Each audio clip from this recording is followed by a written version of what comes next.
to church this Easter Sunday as the dust settles on a messy first week of campaigning. Well, it hasn't been dull, has it? We're 1 week down and 5 to go in the campaign. Campaigning back on in earnest. Back on the trail today. Hi, Oscar. Oh, you know me, I'm sweet as. The first week of the campaign has revealed the vulnerabilities of both leaders. Good Friday should have brought a welcome reprieve. The two leaders have launched duelling scare campaigns. Anne Ruston has made it very clear she wants to take the universal out of universal health care. Labor have learned nothing when it comes to border protection. The helm is no place for the inexperienced. A rare, unscripted appearance. The first time he's mingled with large crowds this campaign. Anthony Albanese got a less than warm welcome when he took to the stage. After receiving a mixed reception at the Byron Bay Blues Festival last night.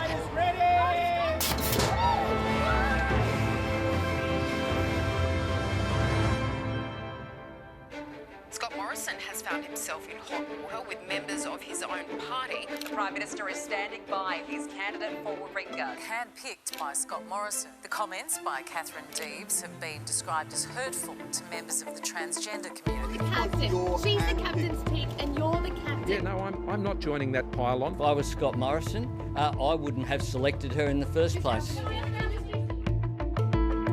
In the last election, political parties right across the spectrum had candidates dropping out like flies because social media was coming back to haunt them. In this campaign again, we have seen Scott Morrison's hand-picked candidate in Warringah have more posts come out by the day, creating this question about why is Catherine Deves still the Liberal candidate? I don't think Catherine Deves is there to win Warringah for the Liberals. She's there as Scott Morrison's vanguard in his freedom train.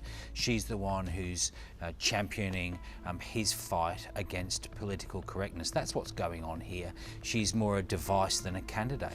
Do you think they're sacrificing the prospect of winning Warringah in order to shore up support in other New South Wales seat where that kind of message is more palatable? I think that's a grand curiosity here, Mel, because it is possible that in championing the vote of the outer suburban Australian, he might actually be risking North Sydney, Wentworth. That is a curiosity that's shared within the Liberal Party and the Labor Party. I think we've seen for a while now the Labor Party having to confront this issue of quite a wide range of diversity of views within its supporter base, and I think the Liberal Party is now starting to confront that problem. And I think it goes beyond trans kids with the Catherine Deves situation. It represents something else that Scott Morrison seems to be picking up. Is it the new Quiet Australians phenomenon? We heard a lot about Christian behaviour during the Easter weekend period.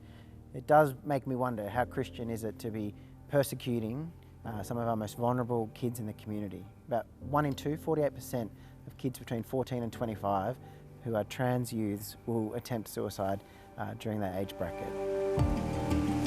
Scott Morrison will start week 2 of the election campaign on the ground in Western Australia. The Prime Minister is on a blitz through WA. Spending another consecutive day in Western Australia as he faces a battle to retain coalition seats. Ladies and gentlemen, please welcome our Prime Minister, Scott Morrison. How good is this team?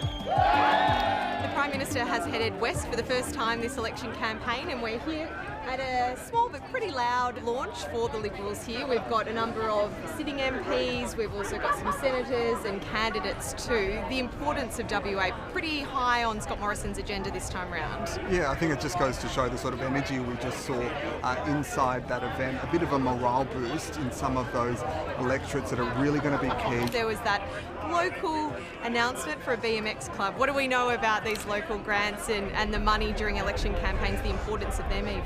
Yeah, it's become a bit of a pattern, hasn't it? The sort of bigger picture, doorstop in the morning, and then going to these local events and very local and targeted funding announcements just goes to show how important those seats are going to be. And of course, it has that history of, you know, these allegations of pork barrelling and sports rights. It's about you. It's about your ambition.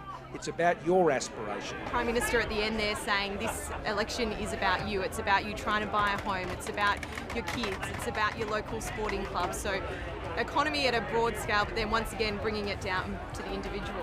Yeah, and I mean, the other thing that stood out for me of how localised it is in WA is something that we're going to hear over and over again over the next few weeks.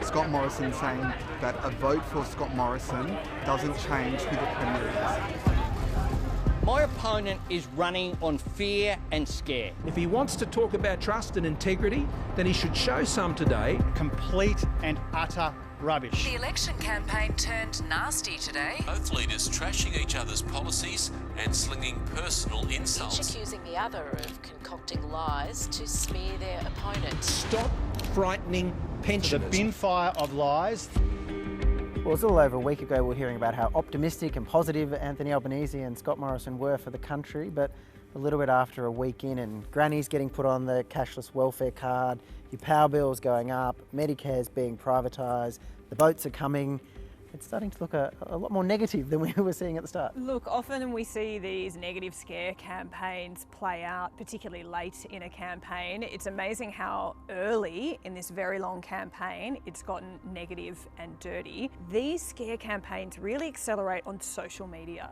And for a lot of people who are disengaged with politics, aren't following mainstream media where these sorts of blatant lies are effectively curated out or at least explained, they proliferate so much more now on social media. Sadly, being negative works to some degree. The great risk for Labor and the coalition is that when they have something that is true that they really want to talk about, the public trust is so eroded that perhaps no one will believe anything anyone says. I find it really strange that even where there are very real and meaningful policy differences, the scare campaigns are overshadowing them. It's strange that the fake campaign of smear and scare is winning out over an actually very important policy And a debate. lot of campaigns that we won't see because they'll be very targeted in where they're delivering them via social media, so that it's only someone in that age bracket that might well be seeing this campaign.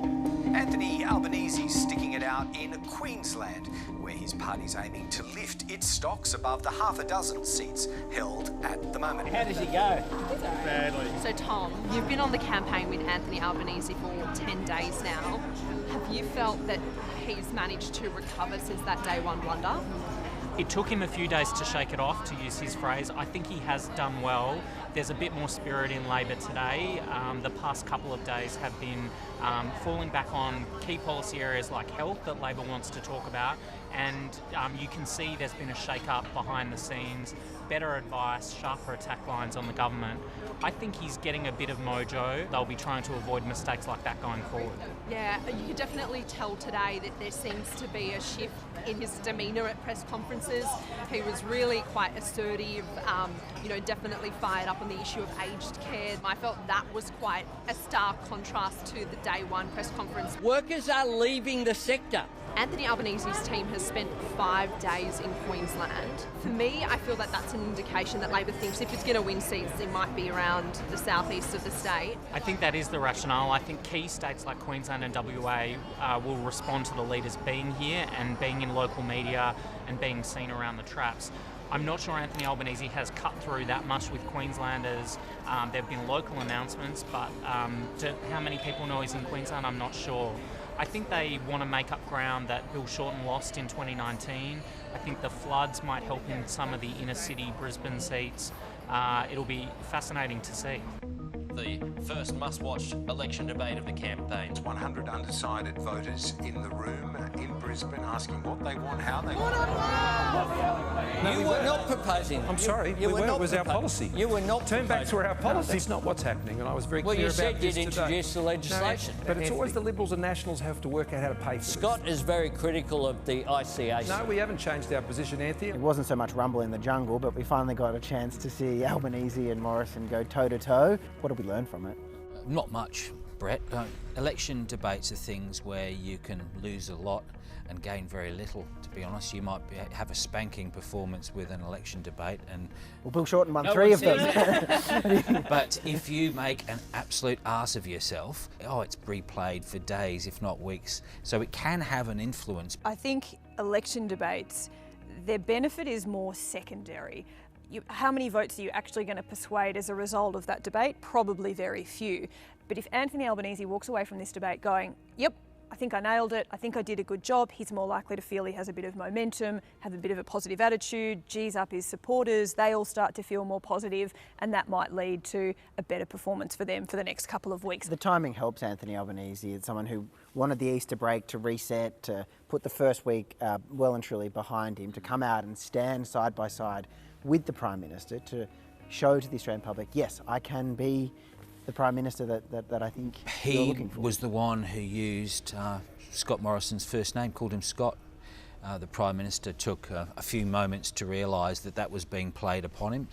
Anthony Albanese put in a pretty good performance. I thought there was a bit of a stumble on boat turnbacks, which has been a real issue and a thorn in the side, both for the Labor Party as a whole, but especially the left rump of the Labor Party, in which he's a senior figure. I think for the average person watching, they want to get a vibe. They want to get a sense that, yes, I can imagine Anthony Albanese as being calm and in control and in command of the facts, or have it reinforced for them, oh yes, Scott Morrison, I do think he's reminding me of the good things that are going on. The average viewer is going to take a much broader view rather than the specific details perhaps that we end up cogitating over. Why would you take China's side? That's an outrageous slur. The campaign took a sharp turn into foreign policy today. A new security deal now signed between the Solomon Islands and China. This represents the worst failure for Australian foreign policy in the Pacific since the end of World War II. Our Foreign Minister should be on the next plane to Solomon Islands to talk with the government. Why was Maurice Payne not sent to the Solomon Islands the minute the government knew that this deal was coming to a head? And is it a failure of your Pacific Step Up program?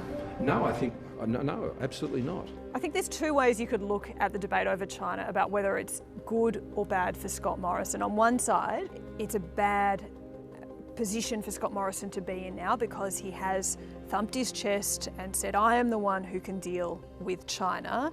This is a serious problem. I'm the one in the world standing up to Xi Jinping. But I think there's an alternative way we can look at this as well, and that is that Scott Morrison and the Liberal Party have been trying to convince the public that China is a real threat. Finally, he's got some evidence to show, yes, there is a threat. Here's an actual move. So perhaps it reinforces his message that these are uncertain times. So there's a possibility as well it could work in his favour. I think you're right, Mel. But the burden Yep. is on the Labor Party now to show that they're as equally tough on China. We've heard it from Anthony Albanese a few times this week where he's saying China has changed, especially in the last 5 years under Xi Jinping. Breaking news overnight. There's been an unexpected but not entirely unpredictable development in the federal election campaign. Anthony Albanese testing positive to COVID. No, if this was a movie, this is the big twist in the movie. Albo's had a rocky start, he's starting to gain a bit of momentum, and the big twist comes along, and now we need a hero to save the day. The question is, who's going to be that saviour? Well, that's a good question. Labor at this stage are still figuring exactly that out. All plans are up in the air at the moment. 40 or 50,000 Aussies a day getting it. It's almost inevitable that it's going to happen. How are you feeling? Good afternoon, Fran. Well, I've had better days. It was, in some senses, anticipated, and everyone had been told for weeks we'll have contingency A and contingency B. But what do we understand about all these contingency plans? Well, yeah, Labor said they've been, wargaming. Jason Clare said this morning that there's going to be no acting leader, so we do know that we won't see kind of one person come in and take over Anthony Albanese's role, and we can expect to see kind of a few different people step up. And then there's the question of what a remotely involved Anthony Albanese campaign might look like. Now, there are people who say in the contingency playbook was the setting up of audio-visual equipment so that he can broadcast from his Sydney home. Flashback to Joe Biden, for instance, in the US presidential campaign. There are indications coming from the Labor camp that he will be chiming in to these media conferences daily, remotely. This is probably one of the better times to have it. It's early on in the campaign. Imagine having it late right. in the Imagine so late that it was the very last week where Scott Morrison, who's already had COVID, is racing around immune, getting a rails run all the way to the 21st of May. That would be Labor's nightmare scenario.